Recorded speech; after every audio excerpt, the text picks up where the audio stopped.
hold on. You want me to read the learning goal? Yeah, let's do that. Okay. Our learning goal was define GFR and diagram its component factors. What is the average value for GFR? Diagram how GFR can be influenced by variable resistance in afferent and efferent arterioles, myogenic and tubuloglomerular and autoregulatory mechanisms, neural control, and hormonal control. Okay. So basically, just to start off with, GFR is, for one, the glomerular filtration rate, which is the volume of fluid that filters into the Bowman's capsule per unit time. And the Bowman's capsule is, I guess, like, what's the function of that? Like, in general.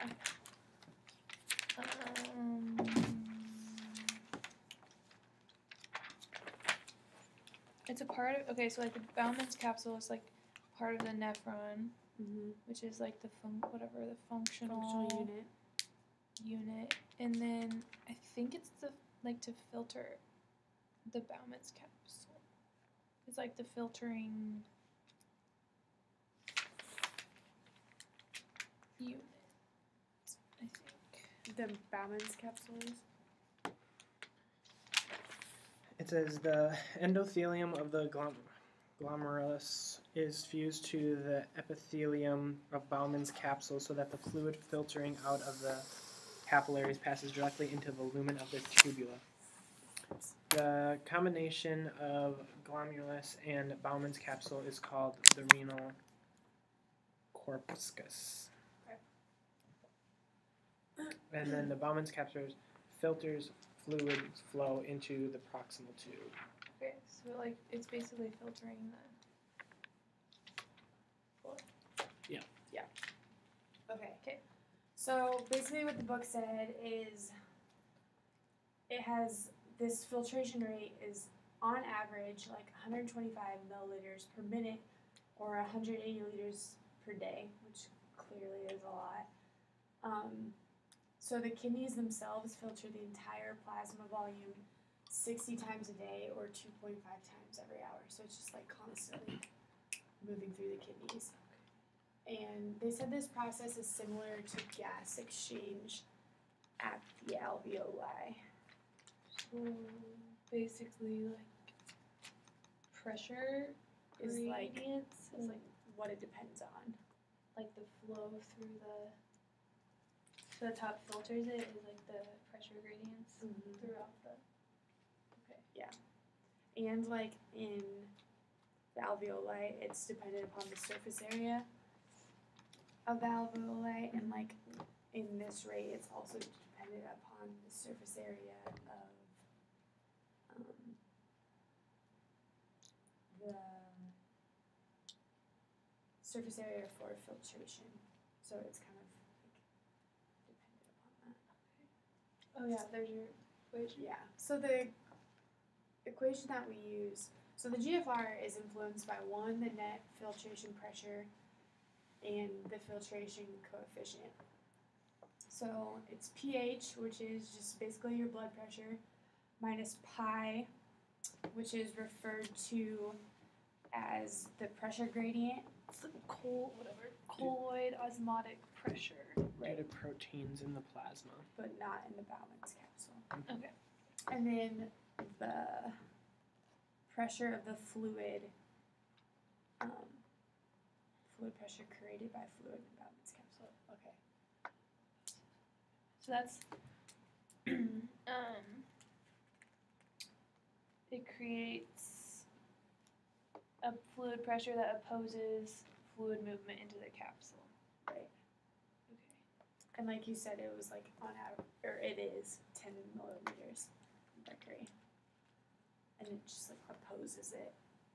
Oh, okay. So like the hydrostatic pressure is it's pushing it through. Is the greatest, and then the pressure gradient and the fluid pressure are all resisting it. So that's why it's only 10 millimeters of mercury pressure. Okay. But it's still greater than like the other two. Yes. Combined, yeah. Yes. And then the filtration coefficient, that's what I was talking about, the surface area, is the surface area on the glomerular, how do I say that, capillaries that are actually available for filtration. Okay. And then it's also dependent upon the permeability of the interface between the capillary and the Bowman's capsule. Okay. And that's how they get the coefficient. So, are we going to yours? Sure. Okay. I'll flip it. Oh, my bag's in there. It's okay. I got it.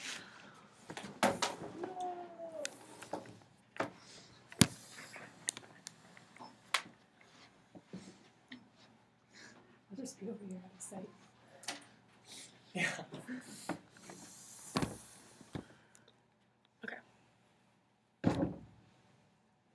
Okay, so variable resistance from afferent arterial and efferent arterial. Blood pressure provides the hydrostatic pressure that drives glomerular filtration. So you'd think that if blood pressure changes, then GFR would change as well, but that's not true. GFR remains fairly constant between 80 and 180. Oh, yeah. GFR is controlled primarily by regulation of blood flow through the renal arterioles. If overall resistance of renal arterioles increases, renal blood flow decreases, and blood is diverted to other organs. So why exactly does it remain constant? You don't know the... Here, flip it over. Do you want me to talk about this? We'll go to... Because there's like two mechanisms, like the auto-regulation. Of why it stays yeah, constant? and then the controls. Like Okay.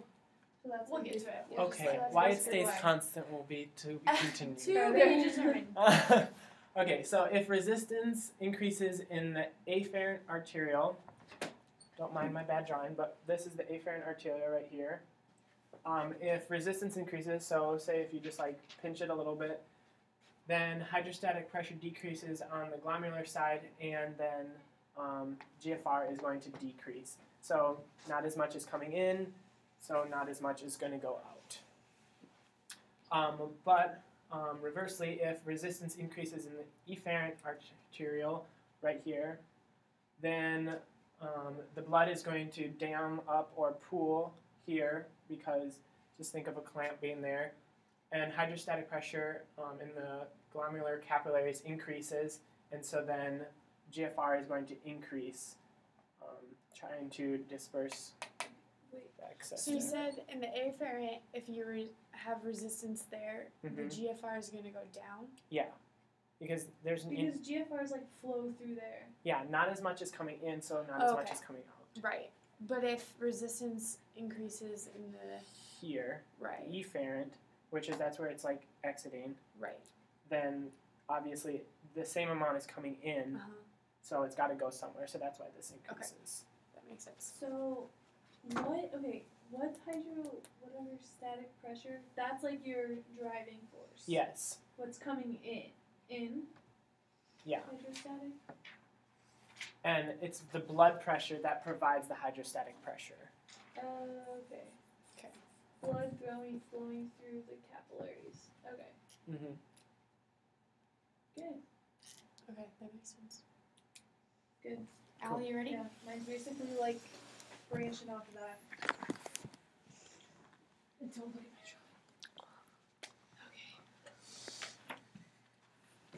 drawing. Whoops. Okay, and like page 6, I wrote up there, 37 and 38, just like give better pictures than I could actually draw. But, so this is kind of just like what Nick said, like why the GFR remains constant, because even when blood pressure changes. And it's basically due to local control, so mine was basically like just like two forms of local control. And the first is the myogenic response. So I just kind of sketched, there's a picture in the book if you guys want to look at it, but like, I think it's on 637. But I couldn't draw, I couldn't draw that. Okay, but like, your blood pressure goes up, and it's a lot like, just in the, in the systemic, like in the blood and in the cardiovascular system. Like, if your blood pressure goes up, then the stretch-sensitive ion gates open, and so the muscle cell depolarizes, like your smooth muscle cell depolarizes, and it causes your calcium channels to open, like in your muscle, and then it contracts, and so it's the vasodilation, so your resistance is increasing, which causes your blood flow to decrease, and then your filtration pressure in your glomerulus is going to decrease. So kind of that's how, it's like when your blood pressure is increased, it like causes your pressure to decrease, so it's that's balancing why it's it out. staying constant. Yeah, so like in Nick's picture over there, like where he said if you have like a high blood pressure and like hydrostatic pressure and a lot is coming in, like it's basically balancing it out by causing your stretch sensitive gates are opening, and that's causing it to contract, and then that's causing like your GFR to go down, so it's not like. Okay, so what's contracting? Your smooth muscle in your arterial. So could we say that the afferent arterial is the resistance is going up? So that's what's contracting? Because that's what's going to decrease the GFR? Yes. Okay, that makes sense. And then, so like if you would have a low blood, and this is pretty effective in like maintaining it, and then they said that when you have a low blood pressure, your contraction is gone, so it causes like it to like dilate, and then it becomes maximally dilated because it's trying to like get that pressure up. So you're increasing your volume to increase your pressure, and then it's not as effective. So this one's not as effective at maintaining your GFR because when it dilates, I guess the way I understand it, when it dilates, it like already resting is pretty dilated, and so when it dilates more, it's not very effective at doing that. Okay. Yeah. And then, so that's like one way. Go ahead. I was just trying to read that. Yeah, I don't. Tubuloglomerular feedback. Got it. This one's pretty more straightforward. I thought it was easier to understand. So basically, just like nice picture.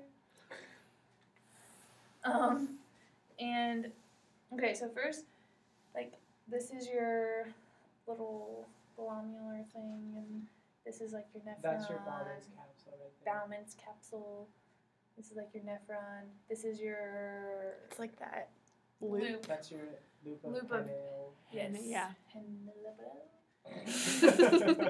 Okay, so if Got it. So if you're increasing, so like Nick said, like if you're increasing your flow through your afferent neuron, and that's going to increase your afferent arterial. Yeah, afferent arterial, not your afferent neuron. Okay, so it's going to increase your GFR. So it's going to increase like this flow, and this is your.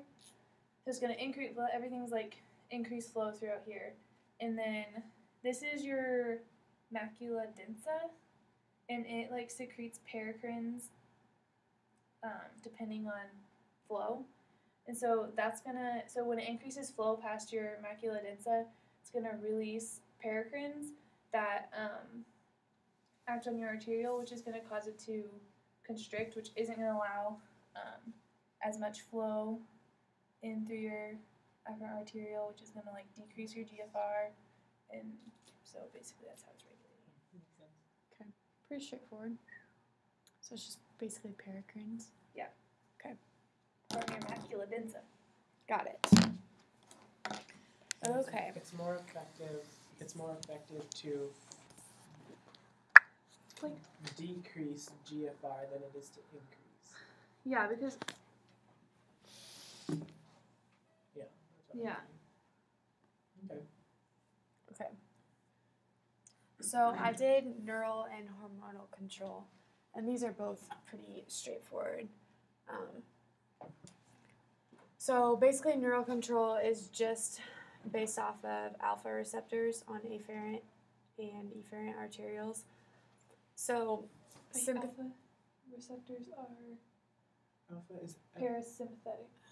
sympathetic. Sympathetic? Oh yeah, alpha, beta. Okay. is sympathetic. Yep. Sympathetic. Oh, Yep. Okay. So sympathetic neurons innervate both the afferent and efferent arterioles. So these alpha receptors are on vascular smooth muscle, and they're what cause vasoconstriction. And when sympathetic activity is moderate, there's little to no effect on the GFR. But like when your blood pressure like falls like super fast, the book gave examples of like a hemorrhage or severe hydration, then that's going to cause vasoconstriction. And relating it back to the equation, like obviously if your blood pressure goes down, then your GFR is going to go down as well. Because like in that equation, blood pressure is like one of the factors contributing to net filtration pressure. And kind of like going back to this, so if your sympathetic activity is just like normal, hanging out, yeah, then it's gonna have a little effect. But like if it's causing, so if your sympathetic activity is high and it's causing it to constrict, then obviously you're gonna have more resistance, and so it's gonna like affect your GFR. Right. Kind of what we've been talking about the whole time. Yes. So I mean that's pretty straightforward. It's just basically those receptors on the smooth muscle. Okay. And then hormonal. Basically, the book only talked about two different ones. The angiotensin 2, they said it was like a pretty like potent vasoconstrictor, and then Prostaglandins. That, yep, are vasodilators. And these are what affect the filtration coefficient. So take this with a grain of salt, because it's a lot of big words. They act on podocytes on mesangial cells. And these podocytes are what change the size of the glomerular filtration slits. So when the slits widen, that's what increases this surface area that are like surface area on the capillaries available for filtration. Okay. So the surface area, like of a glomerular capillaries available for filtration. So that's like the leaky, like epithelia, or it's just like where like filtrate like filters through. Yeah, so that's like the way I gaps understand it. Okay. Yeah. So when those slits widen, it just increases the surface area, and then in turn is going to increase your GFR. They also mentioned that apparently these cells,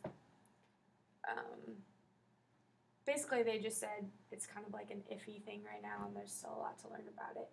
But apparently they changed the surface area available. Yeah, that's like what mine said too. I kind of wrote up there, but it said that the whole, like basically all that I said, like the myogenic response and the tubuloglomerular feedback was all not even understood. Like they don't really understand it, but this is kind of what they think. Gotcha. So that's why it's not like super specific. All right, we good? I think so. Okay.